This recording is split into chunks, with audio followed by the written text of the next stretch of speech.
अस्सलामु अलैकुम नाज़रीन, नूरानी खबरों में आपका खैर मकदम है। लाखों करोड़ों दुरूदो सलाम हुजूर मुस्तफ़ा सल्लल्लाहु ताला अलैहि वसल्लम पर और उनकी आल पर। नाज़रीन, आज की इस वीडियो में हम आपके लिए लेकर आए हैं अल्लाह के वली और एक ऊंची कब्र का वाक़या। एक ऐसी कब्र जो पहाड़ पर बनी हुई है, बिल्कुल वीराने में। जब उस कब्र को अल्लाह के वली ने देखा तो वो रोने लगे। नाज़रीन, इस खूबसूरत और ईमान अफरोज वाक़ये को पूरा ज़रूर सुने। वाक़ये को ज़्यादा से ज़्यादा अपने दोस्तों और रिश्तेदार को ज़रूर शेयर करें। इन सब के अलावा नाज़रीन, अगर आपने अभी तक हमारे चैनल नूरानी खबरें को सब्सक्राइब नहीं किया है तो सब्सक्राइब कर पास में लगे बेल आइकॉन को ज़रूर दबाएं, ताकि हमारे चैनल पर अपलोड होने वाली लेटेस्ट वीडियो की नोटिफिकेशन सबसे पहले आपको मिले। नाज़रीन, हज़रत सैयदना इब्राहिम बिन बशार रहमतुल्लाह अलैह फरमाते हैं कि एक मर्तबा मैं हज़रत सैयदना इब्राहिम बिन अदहम रहमतुल्लाह अलैह के साथ मौजूद था। मैं उनके हमराही सफ़र पर था। हम दोनों एक तवील सफ़र पर निकले थे। जब हम एक सहारा में पहुंचे, अभी हम रास्ते में थे।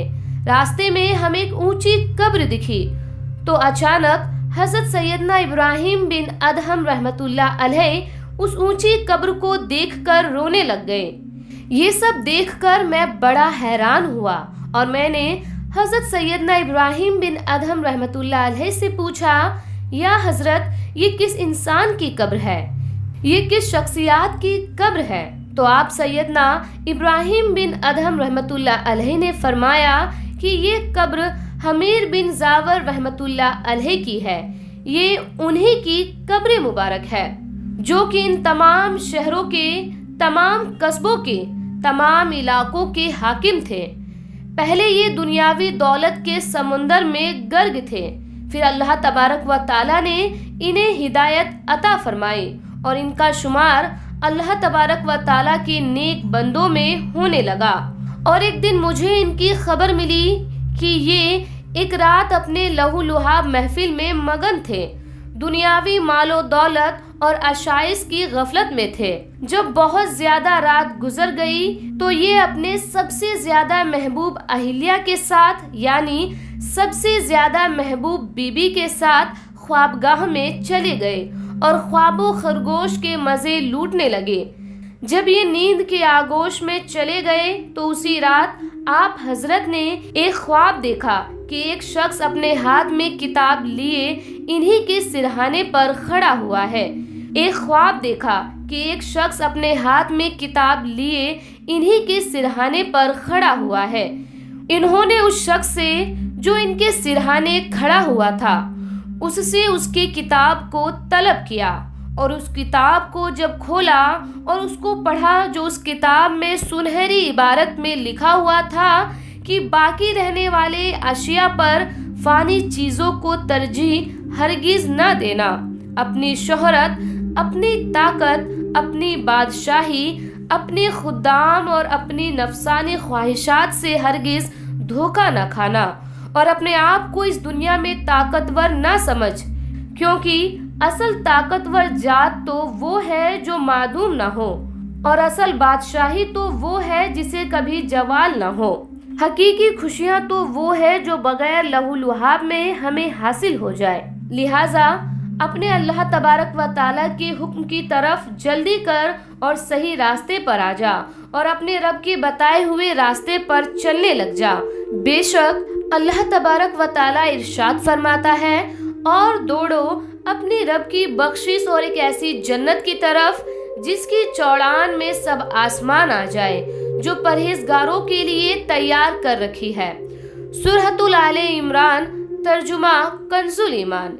इसके बाद आगे हजरत सैयदना इब्राहिम बिन अदहम रहमतुल्लाह अलैह फरमाते हैं, इतना सुनने और पढ़ने के बाद इन बुजुर्ग की अचानक से आंख खुल गई और जैसे ही इनकी नींद खुली और ये ख्वाब से बेदार हुए तो यह बहुत ज्यादा खौफजदा हो गए और इन पर खौफ तारी हो गया और उसके बाद उठते ही यह कहने लगे कि ये मुझे अल्लाह तबारक व ताला की तरफ से میرے رب کی طرف سے، میرے پروردگار کی طرف سے میرے لیے نصیحت ہے۔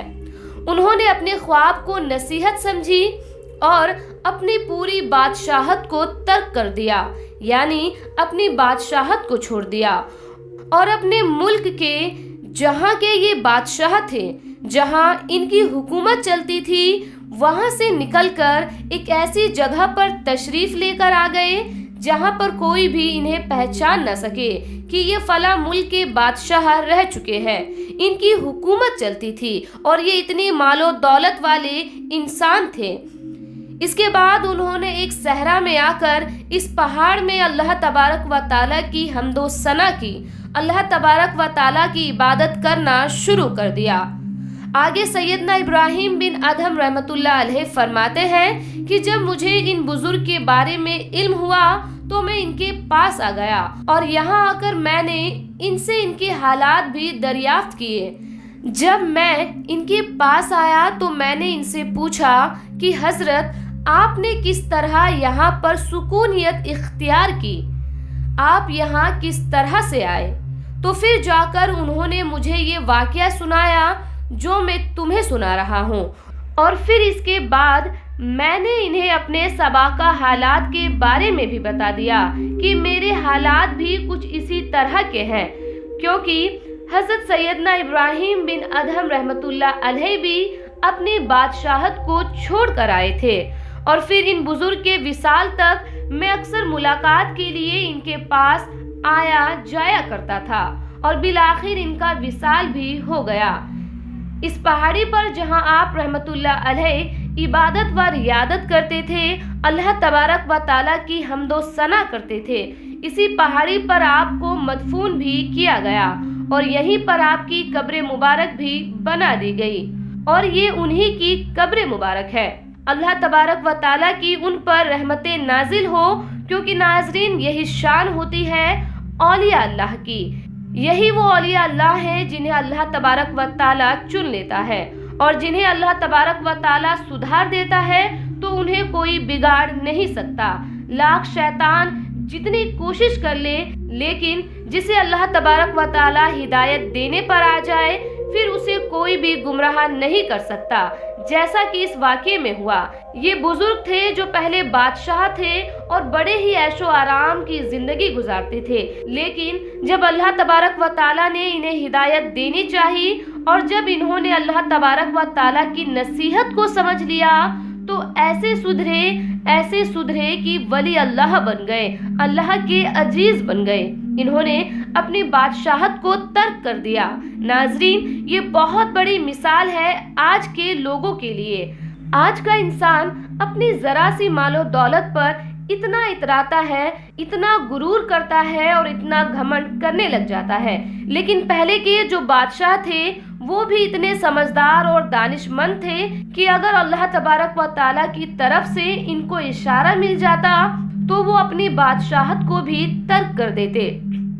ناظرین، آخر میں اللہ تبارک و تعالیٰ سے یہی دعا ہے کہ اللہ تعالیٰ رسول خدا صلی اللہ تعالیٰ علیہ وسلم کے طفیل ہمیں تمام انبیاء اکرام، تمام اولیاء اکرام سے محبت کرنے اور ان کی عزت و تعظیم کرنے کی توفیق نصیب عطا فرمائے۔ آمین۔ خدا حافظ۔